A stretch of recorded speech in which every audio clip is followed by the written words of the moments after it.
Assalamualaikum warahmatullahi wabarakatuh. Perkenalkan, kami dari kelompok 4. Kami akan membahas ruang kolaborasi topik 1 yang terdiri dari Taufik Rizal. Yang kedua saya sendiri Syifa Nur Aulia. Lalu yang ketiga ada Sisilia Pertiwi. Yang keempat ada Suci Yatiningsi. Dan yang kelima ada Kak Yudit Feryani.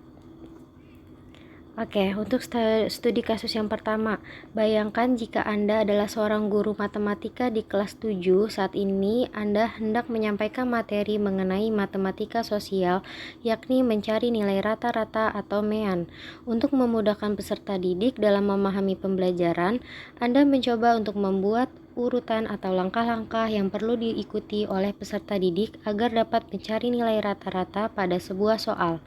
Anda meminta kepada peserta didik untuk mengerjakan soal yang diberikan. Hasilnya, peserta didik mampu mengerjakan dengan benar, sesuai dengan langkah yang telah Anda siapkan. Beberapa saat kemudian, Anda meminta kepada peserta didik untuk mengulangi soal yang sama tanpa melihat urutan pengerjaan soal, dan peserta didik mampu mengerjakannya dengan benar. Lalu menurut pertanyaannya yang pertama, menurut Anda apa yang membuat peserta didik mampu mengerjakan soal dengan baik pada percobaan kedua atau tanpa melihat urutan atau langkah pengerjaan soal? Lalu untuk pertanyaan yang kedua, sebagai seorang calon guru, dalam kegiatan belajar yang seperti apa metode di atas dapat diterapkan? Elaborasi jawaban Anda dengan menyertakan teori yang berkaitan. Menurut pendapat kelompok kami, jawaban untuk studi kasus yang pertama, menurut kami anak tersebut mampu mengerjakan soal dengan baik pada percobaan kedua dikarenakan pendidik telah menggunakan metode atau cara yang tepat dan sesuai dengan kebutuhan dari peserta didik. Dalam memberikan pemahaman matematika dibutuhkan sebuah latihan secara berkala agar peserta didik terlatih dalam berpikir sistematis. Karena jika diberikan bimbingan secara terstruktur, maka peserta didik akan memahami konsep dan menemukan jawaban dari cara atau langkah yang telah disampaikan oleh pendidik. Sebagai calon guru, metode tersebut bisa diterapkan dalam pembelajaran matematika.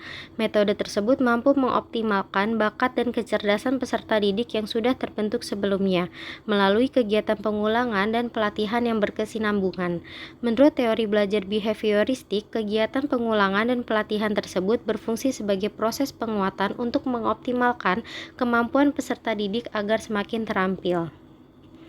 Adapun teori yang berkaitan dengan studi kasus tersebut, yaitu menggunakan teori belajar behavioristik. Menurut teori ini, perubahan perilaku peserta didik disebabkan oleh adanya interaksi antara stimulus dan respon. Stimulus tersebut berupa lingkungan belajar peserta didik, baik peserta bersifat internal maupun eksternal, sedangkan respon merupakan reaksi fisik terhadap rangsangan atau stimulus yang diterima.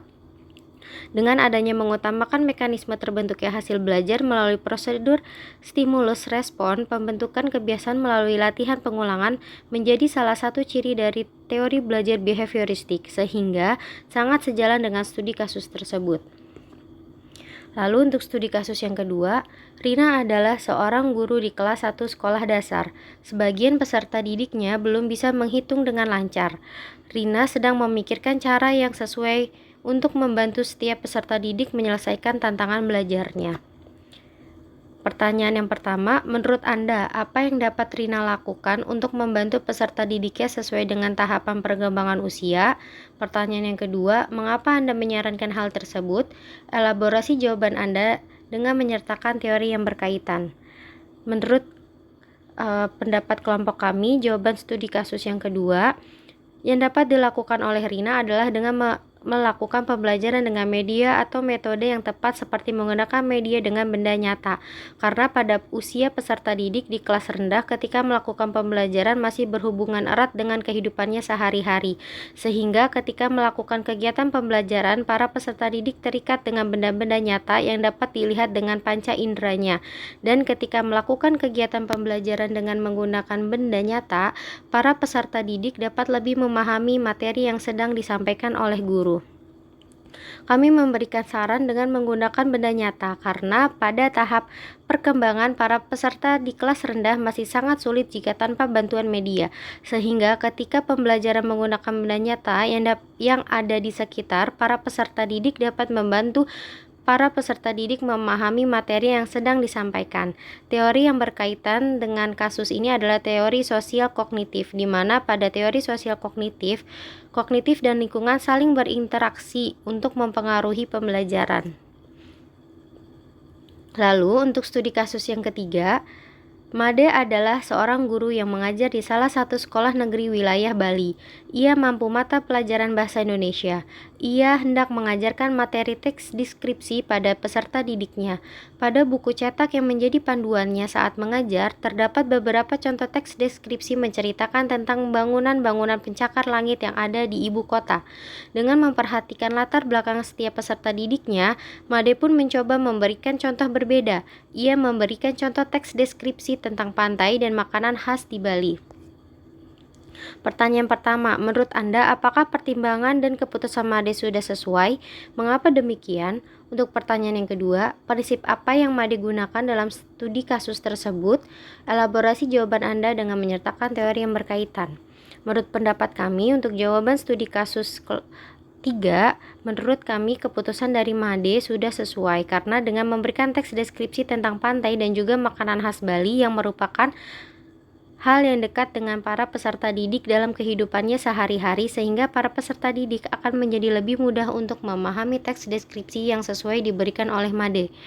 Sebagai seorang calon guru, memperhatikan latar belakang dari peserta didik menjadi hal yang perlu diperhatikan karena dengan mengetahui bagaimana latar belakang dari peserta didik, maka guru dapat memberikan metode pembelajaran yang sesuai dengan latar belakang peserta didik dan juga materi yang akan disampaikan. Teori jawaban yang berkaitan dengan kasus tersebut adalah teori behavioristik. Teori behavioristik adalah perubahan perilaku peserta didik menjadi karenanya adanya stimulus juga respon. Stimulus yang dimaksud adalah lingkungan peserta didik. Pada kasus tersebut, ketika Made memberikan teks deskripsi yang ada di lingkungan peserta didik dan memperhatikan latar belakang dari para peserta didik, ketika pada peserta didik yang tinggal di Bali, Bali merupakan daerah yang banyak dikelilingi oleh pantai, sehingga ketika memberikan soal tentang deskripsi, Made bisa menggunakan teks deskripsi tentang pantai dan juga makanan khas Bali. Baik, terima kasih. Itulah paparan dari kelompok kami dan hasil diskusi dari kelompok kami. Kurang lebihnya mohon maaf. Billahi fisabilil haq fastabiqul khairat. Wassalamualaikum warahmatullahi wabarakatuh. Terima kasih.